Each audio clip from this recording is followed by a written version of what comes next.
course, 20 years later, Garden of Eden, Eden Mills. Yeah. All right, yeah. Talk about that real quick. So that was the first year you guys did the festival. It was one day that year. Was it just one 3-setter? It might have been. I think it was a Saturday. I think that's yeah, it's only one day on here. 8:10. Yeah, that was fun. That was another exciting sort of like. Wait, 8:10? That's what it says in here. I don't know. 6 days before Fish's first festival. That's pretty. Yeah, and interestingly, of course, it was as many things, especially from my side of Strangefolk, were inspired by that. I'd gone to see Amy's Farm with our buddy, our manager at the time. So all it would take is like, hey, the Amy's Farm, that was pretty awesome. Free show basically, or just kind of donate at the door. 3 sets, just this wonderful thank you to their fans, and we just kind of thought, let's. It's been such an awesome year. Let's thank our fans. Let's put on a show that's just laid back, casual. We'll play a ton, and that was the birth of Eden.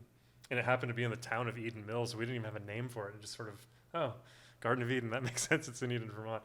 That's where it came from. And it was, I mean, there's no town. It was just on a lawn, sort of between a crag and the mountains. Yeah, the J Peak one is just a few miles down the road from it. I saw right? the sign for Eden when we were driving there this fall. So we're kind of bringing it all back home. It was awesome because it was for the same reason. It was like, so we went and did all those tour stops all around the country, and then the ones that it touched the most, we were talking about those concentric circles, found it in them to come to this gathering, and I think it was like 600 people, and then when I made my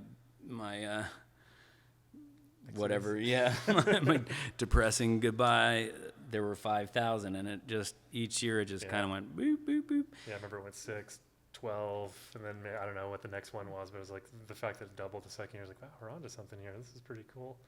Those were such fun times. It was like just so free, so under the radar. We didn't even call the police to tell them we were doing those. We just put them on. And the thing that was cool about it, and it really, I mean, I don't know, maybe Fish borrowed it from the Grateful Dead, but Absolutely. The fact that it was just us meant that everybody was there with like the same, headspace, right? So when you go to a festival where there's 50 bands, there's a unity in it and there's an energy to it, but there's a certain sort of fragmentation of fan base, of interpersonal connections, and so when people came to Eden, it really felt, super connected and like family. Yeah, and then I think the music, sat on top of that, and it like rode the bubble of well-being or whatever. Super cool. Yeah.